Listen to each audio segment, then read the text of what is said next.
We are back here now on the GSMC Chip Shot Football Podcast to get into a deeper discussion around the quarterback market. Is the rising price of all these contracts in the NFL for these quarterbacks becoming a problem now for these teams in the NFL? Because we have seen the latest contracts with Trevor Lawrence and Jared Goff.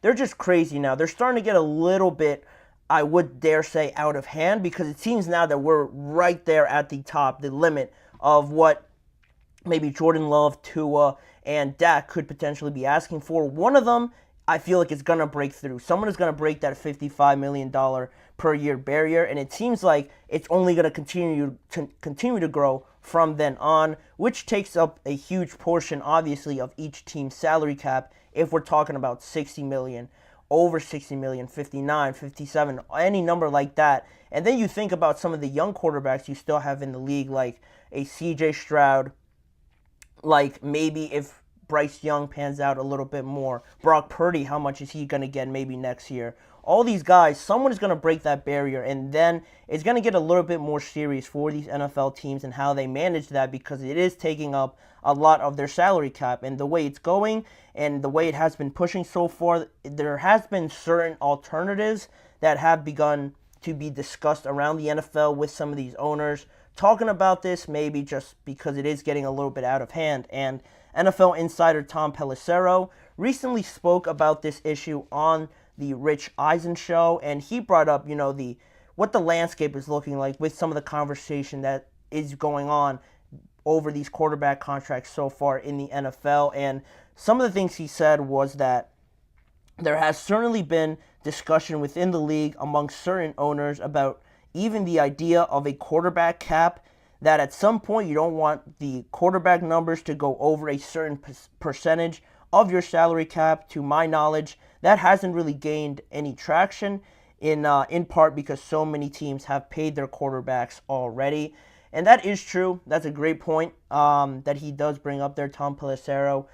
It would seem a little bit unfair for everyone to hand out these quarterback contracts right now, and then we're talking about a salary cap for just quarterbacks. It's an interesting idea for a solution, I guess, to this potential problem that could become a bit more serious later on, just because it is getting to a point where if we're talking about $60 million per year, then you get to a point where the quarterbacks, depending on who it is, I've been on here talking about some quarterbacks not earning those $55 million or potentially earning $50 million per year. And if somebody jumps up to 60 and we get up to that point and say, people will always discuss if they deserve it or not, but if they don't deserve it, then they're almost making double of what the highest paid skill player is making currently at this moment, which is Justin Jefferson at $35 million per year. So it doesn't have to be fair, but it just has to be somewhat, at least appearing fair, at least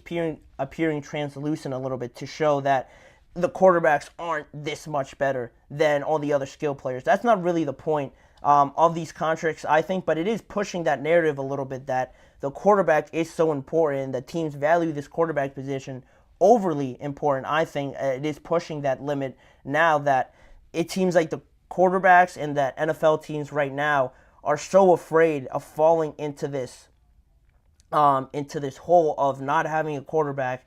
And of course it is a troubling situation. You just look at some teams. The Houston Texans had no real hope at all at some point before they got CJ Stroud, and how bad things looked with Davis Mills. Once Aaron Rodgers goes down, how that situation really looked a lot worse than it should have, with just changing the quarterback out, with how talented the roster was. Just seeing Aaron Rodgers go down, you bring in Zach Wilson, Tim Boyle, and that offense completely just isn't the same at all. No sort of remark or any sort of idea that it was the New York Jets. You would have thought it was a completely different team the way they were playing, but that's how much the quarterback position is valued. But to go over and say that some of these quarterbacks are worth this much or just pushing over this much, I think teams now are almost overpaying to just have a decent quarterback. And when I say decent, I just mean not considered or pushing some of these top 7, top 5 quarterbacks that you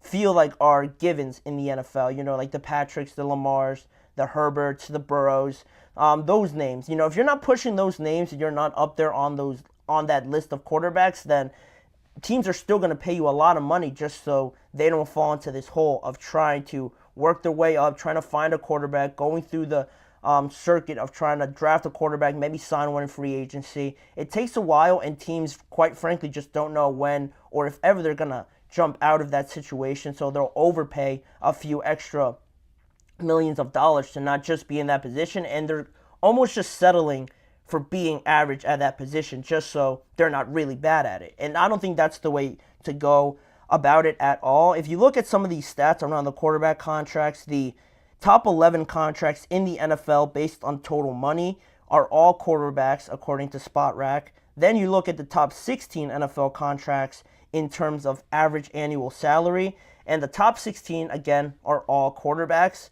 And one more, if you look at the top contracts in terms of practical guaranteed money, again, all quarterbacks, those top 12 in practical guaranteed money. No position player, like I mentioned, makes over $35 million per year, which is now only just set at Justin Jefferson. And it is interesting because if you take away the quarterback position or the responsibilities that the quarterback has to do in just his position in a game, it is interesting because I feel like most teams, most other players would value a Nick Bosa, a Justin Jefferson, a CeeDee Lamb, a Trent Williams, Christian Darrisaw, a Christian McCaffrey. These type of players, I think most other players around the NFL, most fans, most organization members would take any of these players probably before some quarterbacks that are making $40 million right now, or maybe even pushing $50 million. Like, I don't want to throw any shade or disrespect at anybody, but Kyler Murray making $46 million per year, Daniel Jones making about $40 million per year. Some quarterbacks are even underpaid at $40 million per year, with Matthew Stafford earning that much, and I don't think many people would say that Kyler or some other quarterbacks maybe pushing into the 50s like Trevor potentially are worth that much more than Matthew Stafford even at 36 years old, or that they are so much more valuable to a team that they should be paid almost double of what some of these players are making. You know, if you think about it, Christian being paid almost $20 million per year, is Daniel Jones worth, double what he's making at $40 million per year? Is he worth double? Does he bring double the amount of value to the New York Giants that Christian McCaffrey does? Obviously he doesn't, but just based on the money, just because they are a quarterback, they're almost given that free pass because teams are so afraid to fall into a category where they have no quarterback and then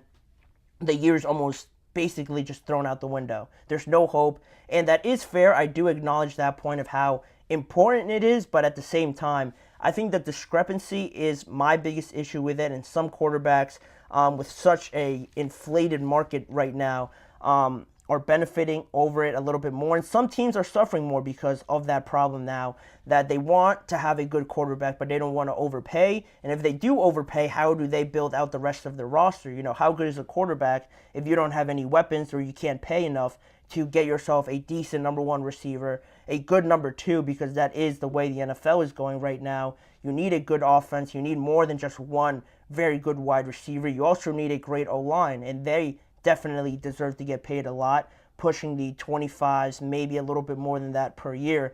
So you need all of this, and if you're allocating so much money to just the salary cap for one guy, one quarterback that might not even be considered top 7, top 8, that's where most of these teams, fluctuate. That's where you get a lot of issues, and then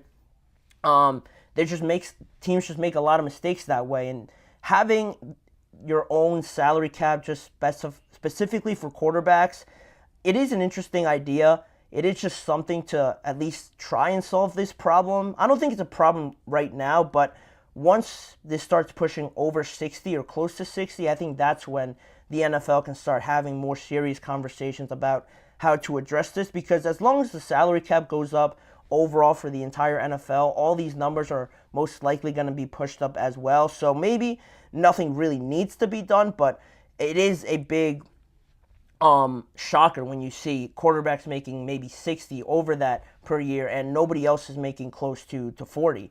And some other things that pop up, you get some skill players trying to up their value a little bit more, trying to negotiate for more money because potentially they see some quarterbacks, again, maybe not contributing as much as they feel they're contributing, and they're making almost double what they're making. So if that is the case, some of these skill-based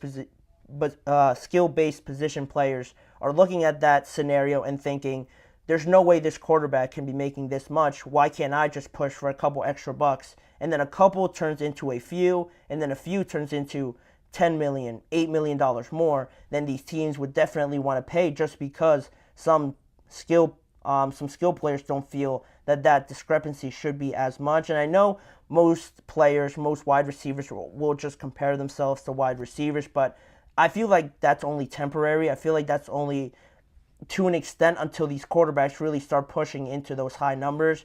Then it's going to be a problem for everybody else looking at these quarterbacks making so much more than them, and that just doesn't seem fair to some of these players. But if these quarterbacks deals, like I mentioned, start pushing up a little bit more, it should become a problem that the NFL should have some conversation around. And what do you do from there? I can't give a solution, just because there is a lot of metrics and a lot of little things that go into this over salary cap, and then how do you distinguish between the quarterback salary cap and what goes into that, and everything that just goes into the financial part of this all. It's hard to come up with a solution right now, but it is, I feel like, starting to gain a little bit more traction. And now you just look at when Dak got his contract extension. For the last point to make about this, when he got his contract extension about 4 years ago, that was looked at as a massive, massive contract that almost pushed him towards the top, and he was making $40 million per year. And now you see, just in the span of 3 years, maybe a little bit more, but now pushing on to 4, that it has jumped up almost $20 million per year. And now you can only imagine what the next 3 to 4 years could look like if that is to be the trend in the NFL. It's just something interesting that I thought, somebody actually talking about it in Tom Pelissero and bringing up the idea of having the own salary cap for the quarterbacks. It doesn't seem too legit right now, but I think it's something that definitely needs to be brought up a little bit more. So I thought I'd come on here and discuss, and just my thoughts around how this quarterback market is just getting a little bit too out of control for my liking. But I'm not in the position to make these sort of choices. Those are left for some of these members in the NFL. So we'll see where it goes from there. But that means that we're going to go into a quick break and leave that topic there for now. I'm sure we're going to talk a lot more about this as the offseason goes on. But like I mentioned, we're going to go into a quick break. And on the other side of that, we're going to talk about the AFC South quickly becoming one of the most exciting divisions in not just the AFC, but in the entire NFL. The quarterbacks are obviously going to gain the most attention, but what did one defender say is the next position that he feels is a massive difference maker in terms of where these teams finish in terms of seeding? We're going to talk about that when we return in just a few seconds. Don't go anywhere. Looking for your